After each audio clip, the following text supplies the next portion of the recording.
What's up, guys? I hope you're all doing well and staying safe wherever you are. Let me take you back to September of 1951. A 53-year-old man named Adolf Siller stepped out of his car carrying a large cardboard box.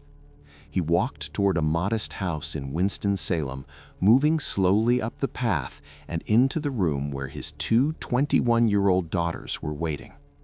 Bobby and Betty. They were smiling, excited, almost glowing. This moment meant everything to them. For the first time in their lives, they were leaving the family home, leaving their father's house, their mother's house, a home located nearly an hour away in another city. They had decided to move here together into a shared apartment and begin working at a cigar factory. For them, this wasn't just a move, it was a rite of passage, the first real step into adulthood, and they were thrilled. But for their father, the emotions were far more complicated. He was proud, deeply proud, that his daughters had grown up strong and capable enough to rely on themselves. Yet at the same time, his heart ached quietly. His little girls were no longer little. They were stepping into lives of their own. Even though they were leaving home, they weren't truly separating from each other. They would still live in the same apartment, sleep in the same room, work in the same factory. That fact comforted him. If he and their mother couldn't always be there, at least the girls would have each other. Because Bobby and Betty weren't just close sisters, they were identical twins. Same height, about 160 centimeters, round faces, dark hair, always styled the exact same way. But it went beyond appearance. Their personalities were nearly indistinguishable.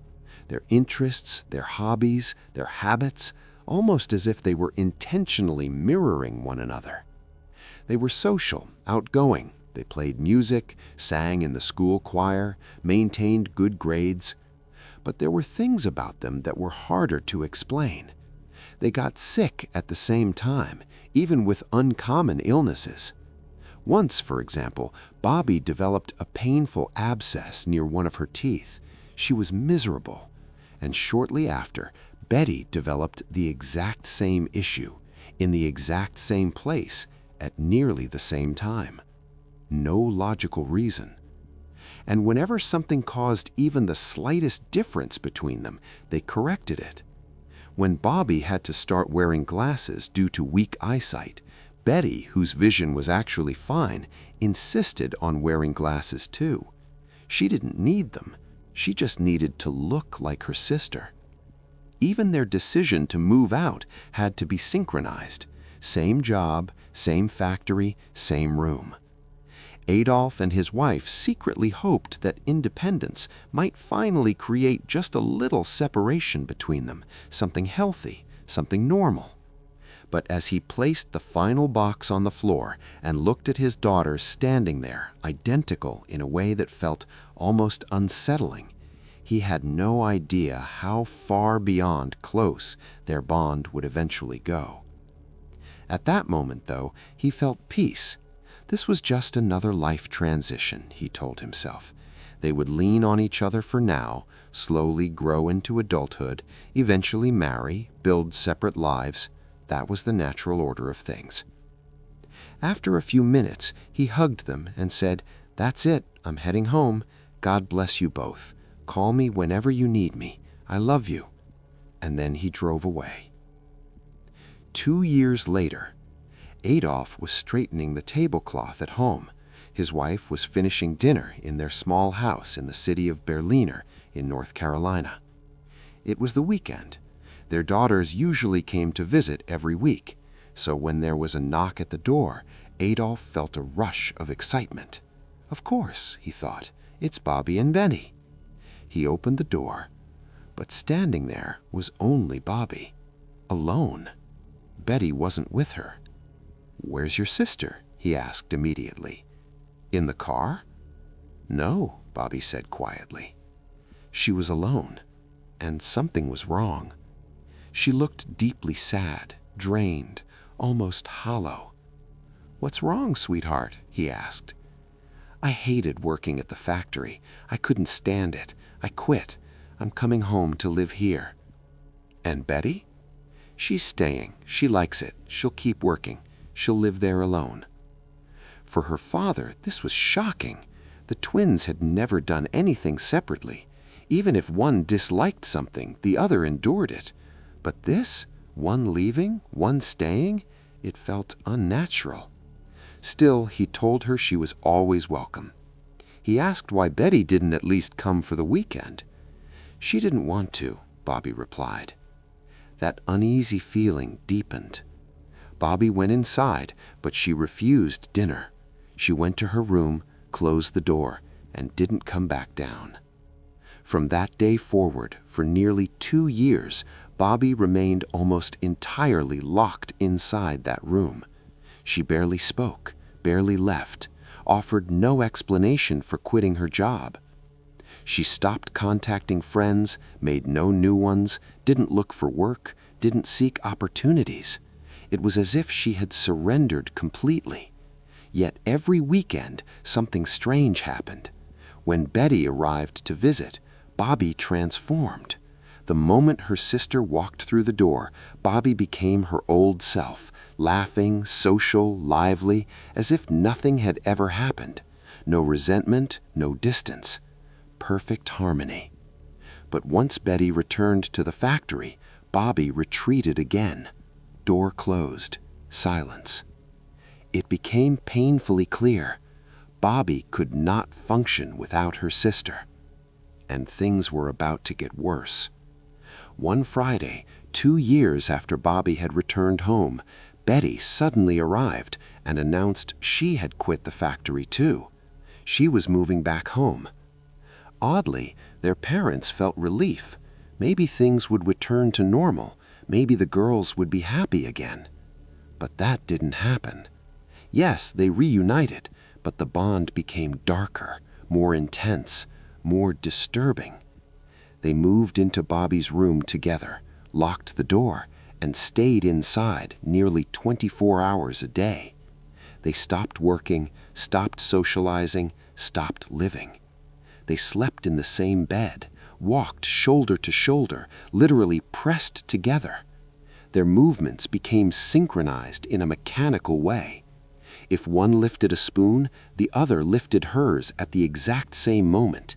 If one spoke, the other responded in the same tone at the same time. They entered the bathroom together, left together, sat together. They were inseparable. It frightened their parents. Then they stopped eating. When Adolf knocked and told them dinner was ready, the door would open slightly and both faces would appear simultaneously. "Not hungry," they'd say in perfect unison. Door closed. Days passed. A week. They continued refusing food. Their weight dropped dangerously. Logic didn't work. Words didn't reach them. The family realized this was psychological. They took them to a psychiatrist. The diagnosis came quickly: severe schizophrenia, a chronic and dangerous mental illness affecting thought, behavior, and perception. Medication was prescribed, but there was no improvement. Instead, they deteriorated. Paranoia grew. They trusted no one but themselves. In the early 1960s, at the age of 30, they were forcibly admitted to a psychiatric hospital. Inside, they improved. They gained weight, took medication, were monitored 24 hours a day. Importantly, they were not separated.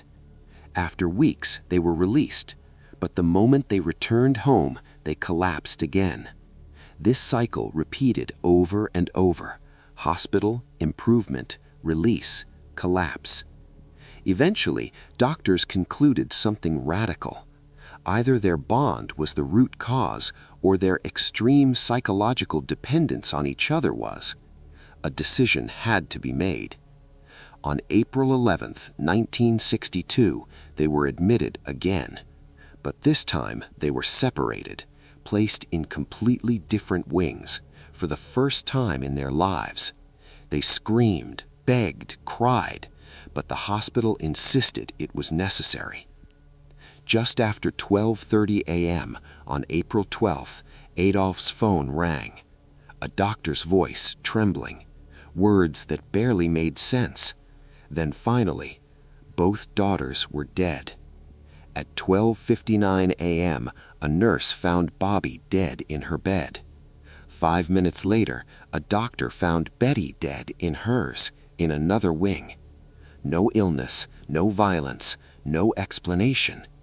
Even after full examinations, no cause of death was found. The case drew attention nationwide. The hospital even consulted the Federal Bureau of Investigation. No answers. The only theory suggested that the trauma of separation was so severe they somehow willed themselves to die. It sounded irrational, until investigators noticed something chilling. Both women were lying in identical, unnatural positions, diagonally across their beds. If the walls between their rooms were removed, their bodies would have been facing each other, as if, in death, they refused to be apart.